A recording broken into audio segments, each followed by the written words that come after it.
Assalamu alaikum. Nous revoilà aujourd'hui pour en savoir plus sur cette belle tribu qu'étaient les Aous. La fois dernière, rappelez-vous, nous avons fait connaissance avec Usaïd ibn Hudayr. S'il faut retenir quelque chose de lui, un minimum, ce serait que les anges assistaient à sa récitation, que c'était l'un des meilleurs des Ansar. Aujourd'hui, on va faire connaissance avec un nouveau super-héros. Il était un exemple dans l'amour du prophète alayhi salatu wassalam. Sans plus attendre, je vous présente Khubayb ibn Adi. Khubayb était un jeune parmi les Ansar lorsque l'islam est arrivé dans sa ville à Médine. Très vite après sa conversion, il s'est mis au service de sa nouvelle religion. Il a notamment participé aux batailles de Badr et de Uhud. Il faut savoir qu'au cours de l'année 4 de l'Hégire, il y a certaines tribus arabes qui ont envoyé des émissaires à Médine pour demander au prophète alayhi salatu wassalam de leur envoyer quelques-uns de ses compagnons pour leur enseigner l'islam. Eh bien, le prophète alayhi salatu wassalam a accepté bien entendu et il envoya aussitôt un groupe de compagnons. Et parmi eux figurait bien sûr Khubayb. Malheureusement, il s'agissait d'un piège pour capturer les sahaba du prophète alayhi salatu wassalam. En effet, au cours du chemin, une centaine d'archers les attaquèrent. Ils tuèrent la plupart des sahaba.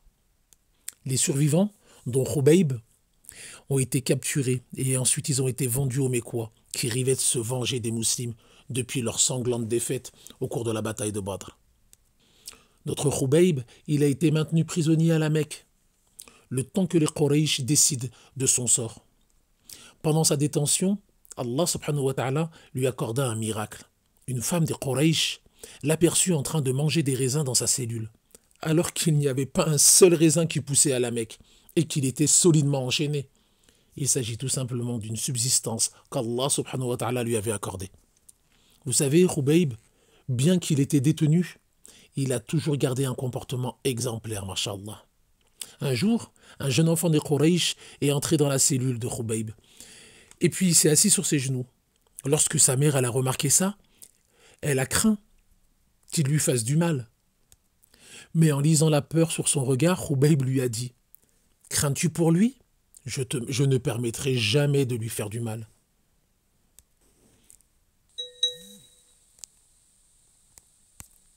Cette maman avouera ne jamais avoir vu de meilleur prisonnier que Khubayb. Voilà comment était Khubayb, fidèle aux principes de l'islam en toute situation. Après quelque temps, les Quraysh ont décidé de l'exécuter sur la place publique en le crucifiant à un arbre. Lorsqu'ils l'ont emmené pour l'exécuter, il leur demanda l'autorisation de prier 2 unités de prière avant qu'ils ne le tuent. Et ça lui a été accordé. Il pria 2 courtes unités, puis il leur dit « Si ce n'était la crainte que vous pensiez que j'ai peur de la mort, j'aurais certes rallongé ma prière. » Lorsqu'ils furent sur le point de le tuer, Abu Sofyan, qui était encore polythéiste à l'époque, il lui dit « Vois-tu où t'a mené le fait de suivre Mohammed ? N'aimerais-tu pas qu'il soit aujourd'hui à ta place et que tu sois sain et sauf auprès des tiens ?» Et à ce moment-là, devinez ce qu'a dit Khubayb. Il lui a donné une réponse qui a démontré l'étendue de son amour qu'il avait pour le prophète alayhi salatu wassalam. Il lui a répondu « Par Allah, je n'aimerais pas être sain et sauf auprès des miens et que Mohammed alayhi salatu wassalam soit ne serait-ce que piqué au doigt par une épine. » Face à cette réponse, Abu Sofyan est resté bouche bée et il a dit « Je n'ai jamais vu des gens aimer une personne comme les compagnons de Mohammed aiment Mohammed. » Lorsqu'ils étaient en train de l'attacher à l'arbre où il devait être crucifié, Khubayb prononça les vers de poésie suivants. « Peu importe si je suis tué en musulman, sur quel flanc je tombe au service d'Allah, et ce par amour pour Allah qui, si il veut, bénira les morceaux de ce corps déchiqueté. » Quel courage, subhanallah.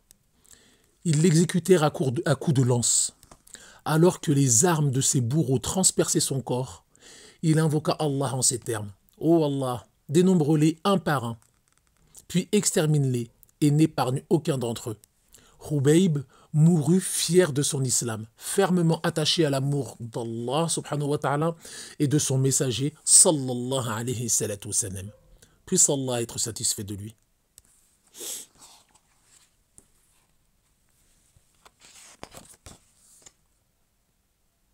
Rendez-vous dans un prochain épisode pour faire connaissance avec un nouveau super-héros.